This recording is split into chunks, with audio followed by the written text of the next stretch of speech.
네, 오늘 하이델베르크 요리문답 34번째 시간입니다. 오늘은 지난주에 이어서 54문답, 우리 교회에 대한 성경의 가르침을 함께 또 보도록 하겠습니다.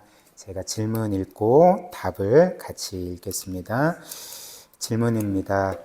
당신은 사도신경에서 거룩한 공교회에 대한 믿음을 고백할 때 무엇을 믿는 것입니까? 답. 저는 하나님의 외아들께서 태초부터 세상 끝날까지 온 인류 가운데서 영원한 생명을 받도록 택하신 교회를 참된 믿음으로 하나가 되도록 그분의 말씀과 성령으로 모으시고 지키시고 보호하신다는 것을 믿습니다. 저는 지금 이 교회에 살아있는 지체이며 앞으로도 영원히 그러할 것을 믿습니다. 그래서 우리의 신앙의 선배들은 이제 교회는 어떤 곳인가에 대한 질문에 대해서 이제 성경에 의거해서 우리가 방금 읽은 이 내용대로 정리를 했습니다. 제가 다시 읽어드리면 우리는 하나님의 외아들께서 태초부터 세상 끝날까지 온 인류 가운데서 영원한 생명을 받도록 택하신 교회를, 즉 교회는 어떤 곳일까요? 하나님의 외아들께서 이제 창세 전부터 사랑하시고 또 구원하시기로 이제 결정하신 이들을 세상 끝날까지 모아서 그래서 영원한 생명을 받게 하신 그런 사람들이 모인 곳이 이제 교회인 거죠. 그리고 주께서는 이 교회를 참된 믿음으로 하나가 되도록 이제 그분의 말씀과 성령으로 모으실 뿐만 아니라 우리를 시시각각 지키시고 이제 보호하신다. 이게 이제 교회에 대한 우리 신앙의 선배들의 고백이었습니다. 그리고 우리의 신앙의 선배들은 이런 교회에 대한 성경의 진리를 이제 각자 개인적으로 이제 적용해서 또 자신들의 신앙을 이렇게 표현을 했는데요. 저는 지금 이 교회에 살아있는 지체이며 앞으로도 영원히 그러할 것을 믿습니다. 나는 지금 이 교회에 살아있는 지체이며 앞으로도 영원히 그러할 것을 믿습니다. 개인적인 신앙의 고백이죠. 그래서 오늘 우리가 보는 그 말씀, 그 하이델베르크 요리문답, 이 54문답에 따르면 우리가 이 교회에 살아있는 지체들이다 이렇게 말하지 않습니까? 그래서 성경은 우리가 예수 그리스도를 믿고 이제 구원받을 때, 영원히 구원받을 때 그렇게 구원받을 뿐만 아니라 그 즉시 예수 그리스도와 하나로 연합된다라고 말을 합니다. 그래서 그리스도와 연합되어서 우리는 그분의 몸의 지체들이 되고 그리스도는 그 몸의 머리가 되셔서 그리스도와 우리가 하나로 연합된다는 것이 성경이 우리의 구원에 대해서 말하는 중요한 진리입니다. 그래서 이와 관련해서 고린도전서 12장 27절이 이렇게 말하죠. 너희는 그리스도의 몸이고 지체의 각 부분이라. 그리고 로마서 12장 5절도 이렇게 말합니다. 이와 같이 우리 많은 사람이 그리스도 안에서 한 몸이 되어서 서로 지체가 되었느니라. 이렇게 말을 하는 거죠. 그래서 우리의 구원은 단지 우리의 모든 죄를 용서받고 이제 지옥이 아니라 천국에 가는 어떤 권리를 얻은 것 정도가 아닙니다.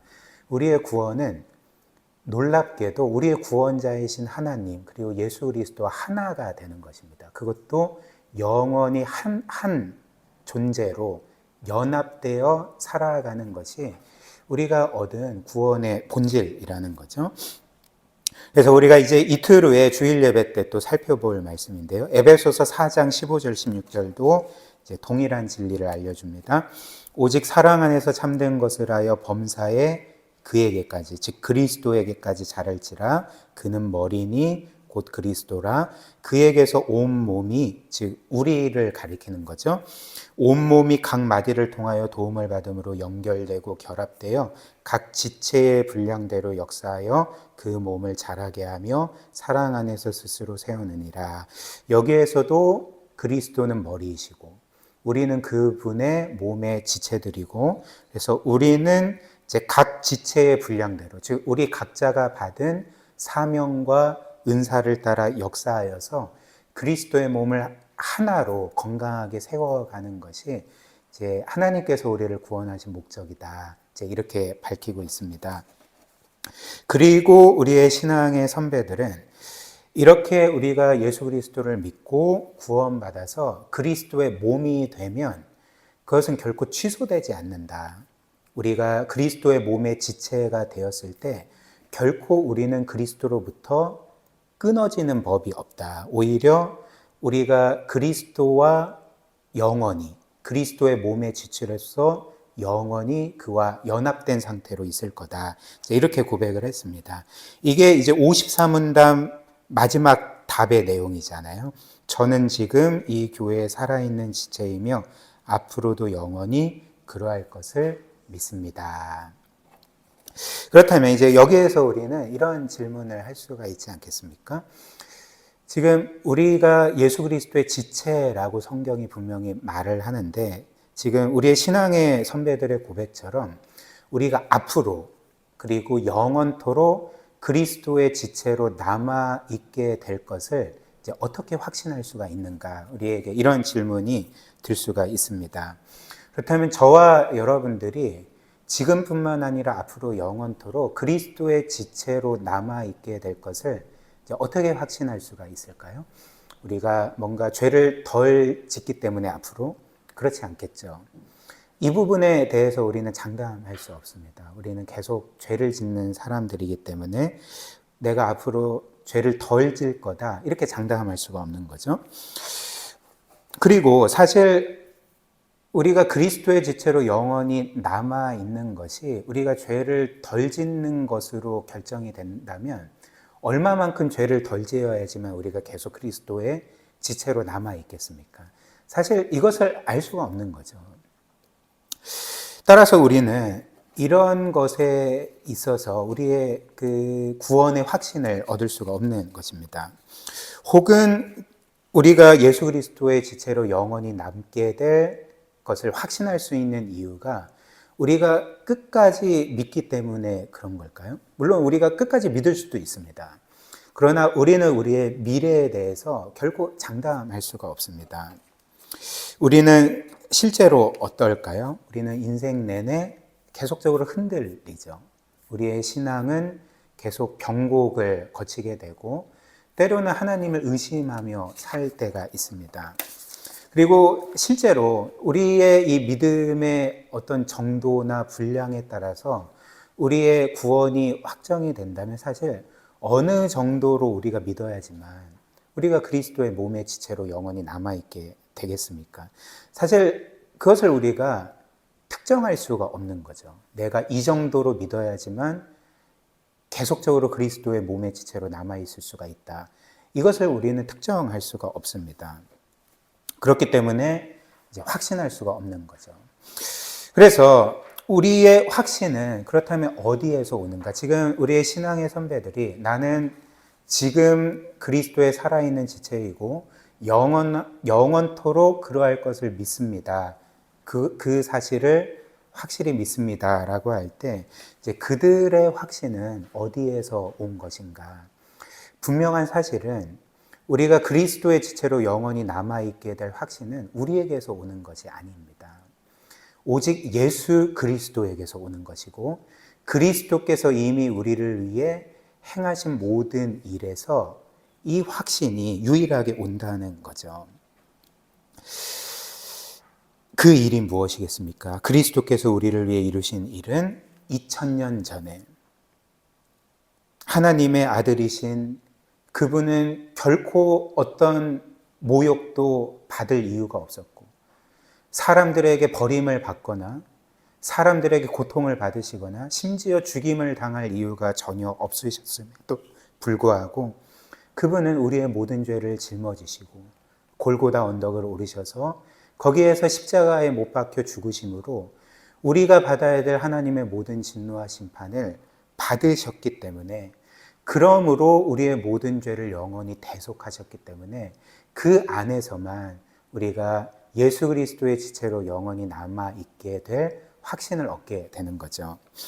그래서 이사야 53장 5절과 6절이 이 사건, 이 역사적인 사건에 대해서 이제 이렇게 말하죠. 예수 그리스도 오시기 700년 전에 이미 그리스도의 영원한 대속을 바라보며 이렇게 말했습니다. 그가 찔림은, 즉 예수 그리스도의 찔림은 우리의 허물 때문이고 그가 상하심은 우리의 죄악 때문이라. 그가 징계를 받음으로 우리는 평화를 누리고 그가 채찍에 맞음으로 우리는 나음을 받았도다. 우리는 다 양 같아서 그릇 행하여 각기 제 길로 갔거늘 여호와께서는 우리 모두의 죄악을 그에게 담당시키셨도다. 무슨 말일까요? 그리스도께서 우리가 우리의 죄 때문에 받아야 될 모든 심판을 그분이 이미 대신 받으셨다는 것입니다. 하나님께서 우리의 모든 죄를 이미 그 아들에게 짐지으시고 우리에게 쏟아 부으셔야 될 그분의 진노와 심판을 그 아들에게 쏟아 부으심으로 우리의 죄는 이미 2000년 전에 끝났다는 거죠. 죄값이 완전히 치러졌다는 것입니다. 그래서 히브리서 10장 10절부터 14절도 동일한 사실을 말합니다.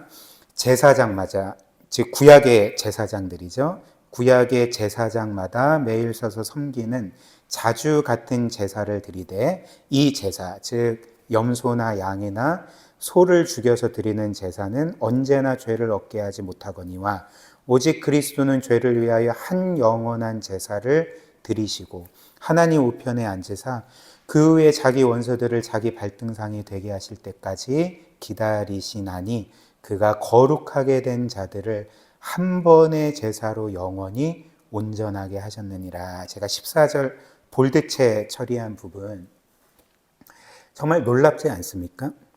그리스도의 단 한 번의 영원한 제사로 우리가 어떻게 되었다고 합니까?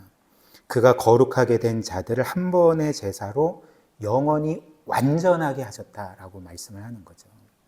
지금 여전히 우리에게 죄가 있지만 하나님이 보시기에 우리는 완전한 자입니다. 그리스도 안에서 티도 없고 점도 없는 모든 죄가 이미 해결된, 더 나아가서 그리스도의 그 영원한 의로움을 전가받아서 하나님 눈에 저와 여러분들은 완벽하게 의로운 자들이라는 거죠. 그래서 고린도후서 5장 21절 하나님이 죄를 알지도 못하신 이를 우리를 대신하여 죄로 삼으신 것은 우리로 하여금 그 안에서 하나님의 의가 되게 하려 하심이라.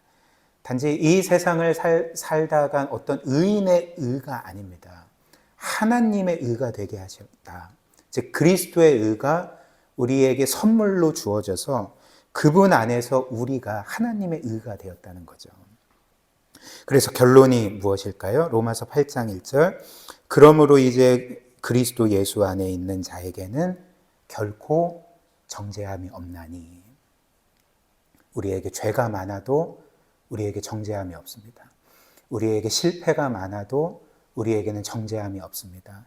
과거에 부끄러운 삶을 살았을지라도 그리스도 안에 있는 우리에게 결코 정죄함이 없고 우리는 지금 일어나진 않았지만 앞으로 미래에 또 많은 죄를 짓는다 할지라도 우리에게는 결코 정죄함이 없습니다. 왜냐하면 그리스도께서 우리 대신 정죄함을 받으셨기 때문에 그런 거죠. 그래서 우리는 우리의 반복되는 이런 죄와 실패와 불순종 때문에 우리의 구원의 확신을 잃을 때가 많죠. 나 같은 자가 내가 이처럼 구원받은 이후에도 하나님의 뜻대로 살지 못하고 죄도 많이 짓고 실패도 많이 하고 때로는 하나님을 잊고 무시하고 그분을 거스르는 삶을 사는데 과연 이런 내가 구원받은 상태에 머물러 있을 수 있을까? 혹은 그리스도의 지체로 영원히 남아있을 수 있을까? 이제 끊임없이 이런 질문들이 우리에게 주어지게 됩니다. 저도 마찬가지입니다. 근데 사실 이런 생각은 그 어떤 면에서 굉장히 자연스러운 생각이라는 것 아십니까? 왜냐하면 모든 사람에게는 하나님의 공의에 대한 감각이 있습니다. 즉 죄를 지으면 그 죄에 대한 합당한 하나님의 심판을 받아야 된다는 그 감각들이 우리 모두에게 있기 때문에 사실 우리가 어떤 죄를 지으면 그리고 그 죄를 반복해서 짓거나 그 죄에 계속 거하게 되면 우리는 자연스럽게 하나님의 심판을 두려워하게 됩니다. 그리고 나 같은 자는 하나님의 구원에서 떨어질 게 분명해라는 그 생각이 우리도 모르게 드는 게 사실입니다. 이는 틀린 게 아니죠. 왜냐하면 성경이 계속적으로 말하는 바는 하나님은 무한히 공의로우셔서 죄를 간과하지 아니시고 그 죄를 반드시 심판하셔서 완전한 공의를 이루신다는 것이 이제 성경의 분명한 증언이기 때문에 그렇습니다. 그렇다면 우리 안에는 이렇게 본성적으로 하나님의 공의에 대한 감각이 있고 우리가 죄를 지으면 이 하나님의 공의에 대한 감각 때문에 우리는 그분의 심판을 두려워하고 버림받을까 봐 두려워하는 것이 사실이지만 이런 상태에서 우리가 나는 예수 그리스도의 지체로 영원히 남아있게 될 것을 이제 어떻게 확신할 수가 있겠습니까? 바로 우리는 하나님의 공의에서 우리의 구원을 확신할 수가 있습니다. 놀랍게도, 아이러니하게도 그 공의가 무엇일까요? 우리는 본성적으로 죄를 범하면 하나님의 심판을 받아야 돼 라는 그 본성적인 감각이 있지만 복음이 우리에게 선포해 주는 바가 무엇입니까? 하나님께서 그분의 공의로 죄를 심판하실 때에 죄를 지은 당사자인 우리를 심판하시지 않고 도리어 우리의 모든 죄를 담당하신 그분의 외아들을 우리 대신 벌하셨다는 거죠. 그래서 그분의 그 공의의 요구를 우리에게 요구하시지 않고 그분의 외아들에게 요구하셔서 그 모든 공의를 그 아들을 처벌하심으로 완전히 충족시키셨다는 것, 완전히 이루셨다는 것입니다. 그러므로 이제 우리 안에 여전히 하나님의 공의에 대한 감각이 있지만 죄를 지으면 심판받아야 된다는 그런 공의에 대한 감각이 있지만 그리스도께서 행하신 일들을 기억할 때 하나님의 공의에 따라서 우리가 받아야 될 것이 이제 무엇입니까? 심판이 아닌 거죠. 하나님의 공의에 따라서 우리가 마땅히 받아야 될 것은 우리가 하나님께 영원히 버림받는 게 아닙니다. 저와 여러분들이 하나님의 공의에 따라서 받아야 될 마땅한 것은 영원한 용서, 영원한 구원, 영원한 생명, 영원한 의로움, 그리고 영원한 영광, 그리고 영원히 하나님의 자녀로 받아들여지는 그 특권과 권세를 우리는 하나님의 공의에 따라서 받는다는 거죠. 왜냐하면 그 공의를 그리스도께서 이미 이루셨기 때문에 우리가 하나님께 그렇게 받아들여질 수 있는 모든 자격 조건을 그리스도께서 우리를 위해 죽으셨을 뿐만 아니라 우리가 하나님을 향해 마땅히 살아야 될 삶을 대신 완벽하게 사셨기 때문에 우리는 이 모든 것을 하나님의 공의에 따라서 받는다는 것입니다. 이해되십니까? 그래서 이런 이유로 성경은 우리의 구원을 말할 때 우리의 구원이 하나님의 사랑과 놀라운 은혜가 드러난 사건이었다 이렇게 말하는 구절들도 있지만 놀랍게도 하나님께서 우리를 구원하실 때 그분의 사랑뿐만 아니라 그분의 공의를 드러내셨다라고 말하는 것 아십니까? 하나님께서 그분의 공의를 이루심으로 우리의 구원을 이루셨다라고 말하고 있습니다. 예를 들면 로마서 3장 25절 한번 보십시오. 이 예수를 하나님이 그의 피로써 믿음으로 말미암는 화목제물로 세우셨으니 이는 하나님께서 길이 참으시는 중에 전에 지은 죄를 간과하심으로 자기의 의로움을 나타내려 하십니다. 이렇게 말을 합니다. 근데 우리가 이 구절을 그냥 읽고 지나가면 이 의미를 잘 포착하지 못합니다. 근데 한번 생각을 해 보십시오. 지금 하나님께서는 로마서 3장 25절에 따르면 전에 지은 죄를 간과하심으로 그분의 의로우심을 드러냈다 이렇게 말을 합니다. 여기에서 하나님께서 죄를 간과하셨다고 할 때 이 간과하심은 이제 헬라어 파리신이라는 단어인데 이 단어는 그 영어 성경들이 뭐라고 번역을 했냐면 패스오버라고 번역을 했습니다. 그 패스오버가 그 영어로 뭘 의미하는지 아십니까? 유월절을 의미합니다. 유월절. 즉 하나님께서 그 이집트에 있는 모든 사람들을 심판하실 때에 어린 양의 피를 문설주에 바른 이스라엘 집은 넘어가셨죠. 넘어가셨는데 그 영어 표현이 패스오버입니다. 그러니까 죄가 분명히 있는데 그 집에 분명히 이집트 사람만 죄인이 아니었잖아요. 이스라엘 사람들도 죄인들이었고 그 집 안에 분명히 하나님의 벌을 받아야 될, 심판을 받아야 될 죄들이 있었는데 그냥 넘어간 거죠. 그거를 의미합니다. 근데 지금 로마서 3장 25절이 말하는 바는 하나님께서 이렇게 우리가 지은 죄들을 그냥 넘어가신 것, 그냥 간과하시고 넘어가신 것을 그분의 공의를 드러낸 것으로 말씀을 하는 거죠. 그럼 한번 제가 질문해 보겠습니다. 이 세상의 어떤 왕들이나 혹은 사법부가 한 사람이 분명히 죄를 지은 것이 분명함에도 불구하고 그냥 넘어가면 그것은 공의로운 일입니까? 불의한 일입니까? 한 재판관이 분명히 그 피고가 죄가 명백한데 그 죄를 그냥 간과해 버린다면, 그냥 넘어가 버린다면, 무죄 판결한다면 그것은 의로운 일입니까? 불의한 일입니까? 당연히 불의한 일이죠. 그렇다면 하나님께서 지금 전에 지은 죄를, 우리의 죄를 간과하신 것은 의로운 일입니까? 불의한 일입니까? 이 세상의 공의의 그 법에 따르면 불의한 일이 되는 것입니다. 근데 놀랍게도 성경은 하나님께서 우리의 과거에 지은 죄를 간과하심으로, 패스오버 하심으로 그분의 의로움을 드러내셨다 이렇게 말씀을 하는 거죠. 그렇다면 왜 이게 하나님의 의로움이 되실까요?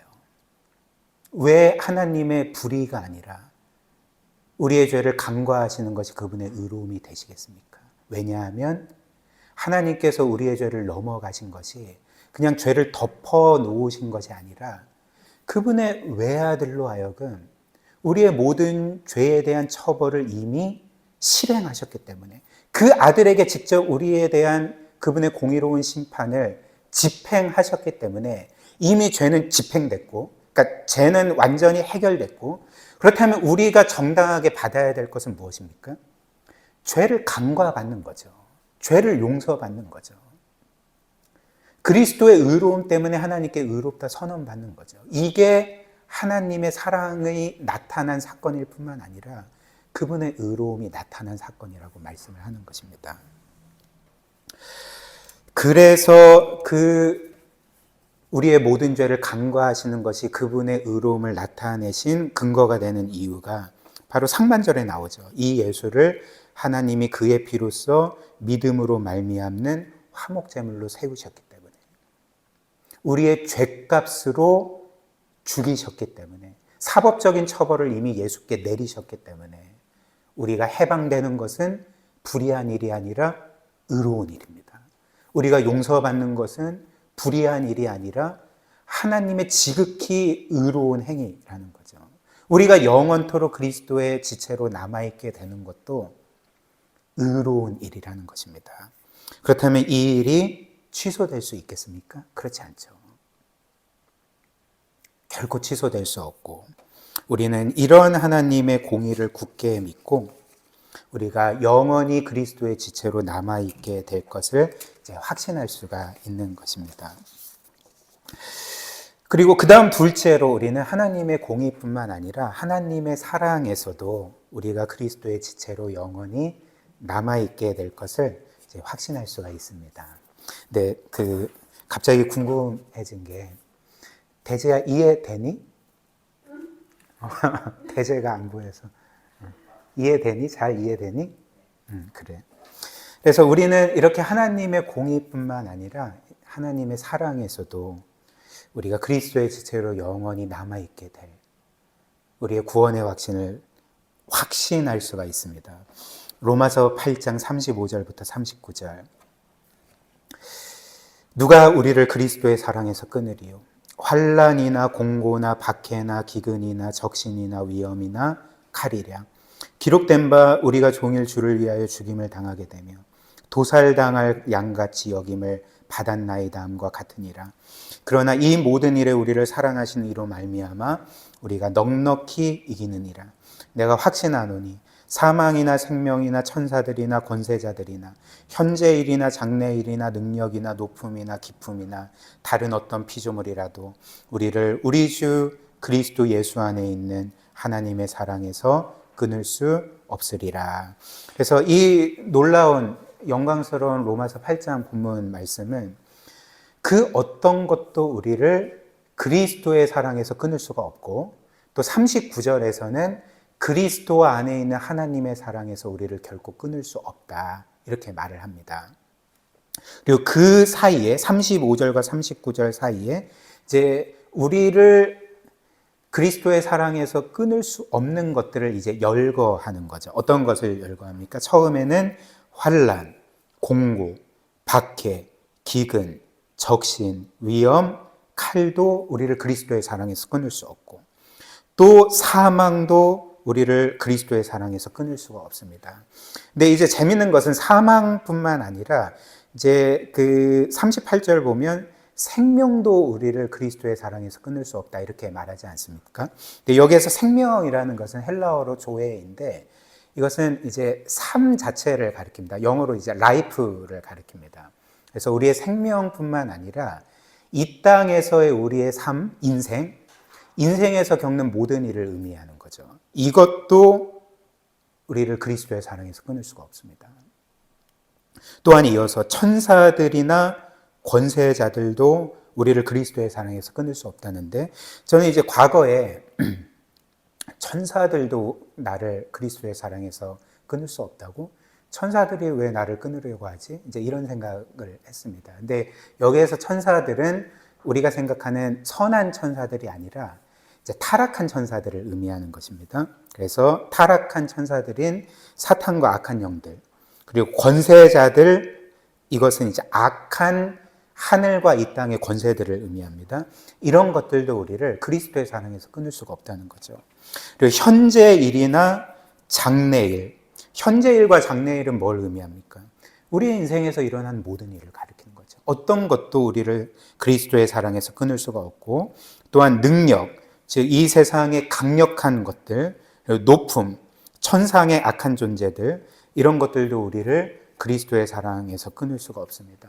그리고 기쁨, 그 신학자들은 이것을 이제 지옥의 권세로 그렇게 해석하기도 하고, 혹은 이 땅에서 우리가 겪는 온갖 종류의 가장 깊은 절망들조차도 우리를 그리스도의 사랑에서 끊을 수가 없습니다.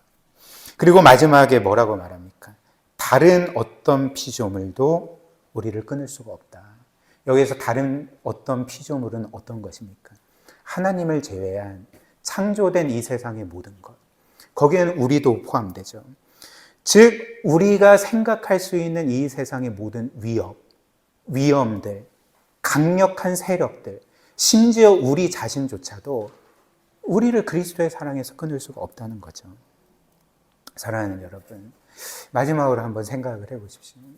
저와 여러분들에게 베풀어 주신 하나님의 사랑은 얼마나 놀라운 것입니까? 얼마나 큰 것입니까? 사실 우리는 그 사랑을 받을 자격이 아무것도 없고, 우리는 하나님께 행한 것이라고는 죄밖에 없고, 그분을 무시하고 반역하며 산 것밖에 없는데, 그 하나님께서는 우리에게 어떤 사랑을 베풀어 주셨습니까? 우리를 위해 그분의 외아들을 내어주시고, 그 외아들께서는 우리와 같은 죄인을 위해 그분의 생명까지 아낌없이 내어주신, 우리를 구원하시기 위해 그 가혹한 십자가의 고통과 죽음을 끝까지 견디신 사랑이 바로 하나님의 사랑이었습니다. 즉 하나님의 사랑은 자기를 주신 사랑이죠. 무한하신 하나님께서 자신을 주신 사랑이기 때문에 하나님의 사랑은 무한한 사랑입니다. 그렇다면 한번 생각을 해보십시오.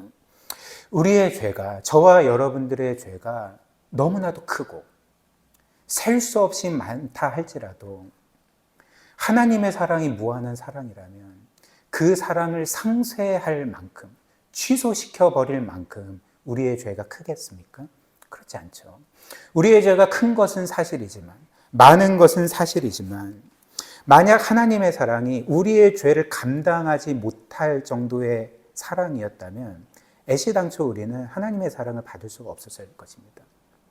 그러나 하나님의 사랑은 무한하고 우리의 죄가 아무리 크고 많다 할지라도 비유하자면 하나님의 사랑이 태평양 바다라면 저와 여러분들의 모든 죄는 태평양 바다에 떨어지는 한 방울 물과 같습니다. 그 사랑을 결코 변경할 수 없고 변화시킬 수 없고 취소할 수가 없는 거죠.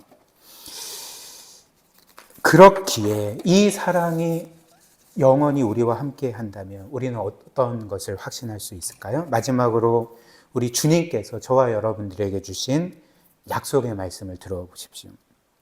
우리 같이 한번 읽어볼까요? 요한복음 10장 28절 29절 우리 시작. 내가 그들에게 영생을 주노니 영원히 멸망하지 아니할 것이요 또 그들을 내 손에서 빼앗을 자가 없느니라. 그들을 주신 내 아버지는 만물보다 크심에 아무도 아버지 손에서 빼앗을 수가 없느니라. 주님은 그 어떤 것도 너희를 내 손에서 빼앗을 수 없을 뿐만 아니라 내 아버지의 손에서도 빼앗을 수가 없다라고 이제 말씀을 합니다. 우리가 이 사실을 굳게 믿고